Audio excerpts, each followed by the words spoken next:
This is a Fisker Ocean 2023 model. To get this thing to roll up on the truck, you have to put it in neutral. With the seatbelt clicked in. When you get out, you can roll down the window, get out, shut the door. Do not open the door again because it'll put itself back in park and you got to go back in and put it in neutral and take the e-brake off. Using one of these exotic car straps to get it up on the truck. There's an eyelet you can use, but fuck those things. All day long, fuck those things.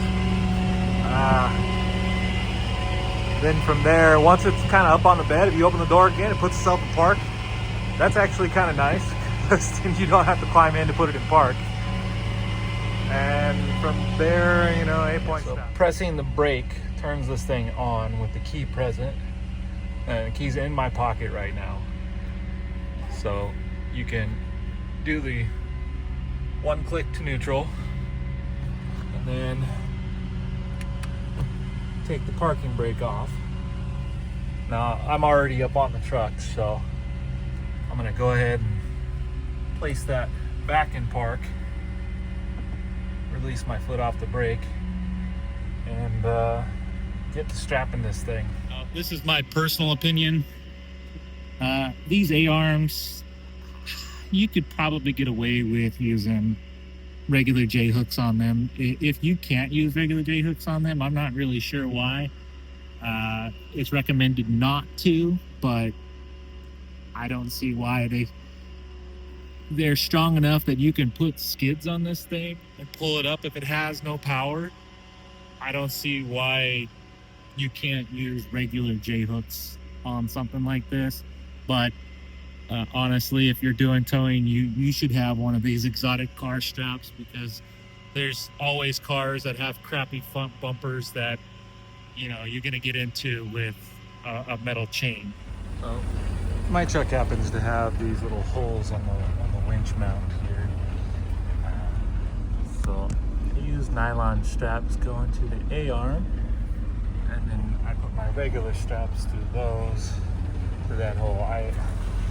If you can drag this thing up by the A-arm, my mind says that you can strap to these A-arms with these nylon straps like that and do this sort of tie down on it. And I don't think it's going to be a problem. I could be wrong. There could be something going on with the suspension there where you're not supposed to pull on it in either direction the way I am. But towing this the other day to my yard, I used the 8-points, and boy, I could feel this thing bucking like crazy. These are big tires, so maybe I didn't have the 8-point down as much as I should have, but I cinched it down pretty good. I'm fairly experienced with this stuff, and I just did not like the way it bucked. I'm gonna drive down the road and see how well this thing does.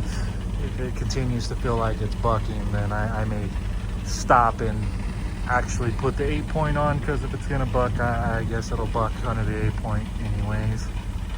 This is a problem that I have with these nylon straps, is you can't cinch them down so that you can get this vehicle as far forward as you can. This thing, with all of its weight, is right over my rear axle. And I just don't fucking like that at all. And a little rant here. If the issue with aluminum A-arms is that you're gonna mar them with a chain, fucking get over it, people. Like, the engineers on this thing's probably pretty heavy. I don't have the curb weight yet, but a steel A-arm, why do you need aluminum A-arm? This fucker's already heavy as it is. Just use a steel A-arm. And then we don't have this problem where I've got a gap like that and this motherfucker's sitting right over my rear tires. That thing weighs 35 pounds, so almost 5,000 pounds. prefer that thing to be as close to my headboard as I can get it so that the weight is centered on my truck. I don't like the fact that it's right over my rear axle. It might be alright, it's probably going to ride, my truck can handle it, but it's just, I do not like that at all. You know, I could have probably used my little D-ring nylon straps and put the chains through those, but I think part of using the exotic car strap is that you're not going to mess up the bumper when you're pulling it up onto the truck. And the owner's manual for this thing says that you're only supposed to use the A-arm up on the truck when you're using skids because the vehicle has no power. That just tells me that the A-arms are strong enough to handle this. That's an opinion, but in my experience and recovery, your A-arms should be able to handle something like that. And if they can't, the car shouldn't be on the road, because you're going to experience things while driving the vehicle that if it can't handle being strapped down like this, that A-arm's crap. Maybe just my opinion. And this goes for all the newer vehicles, electric vehicles that are running these aluminum A-arms. Like, okay, it's almost a 5,000-pound vehicle.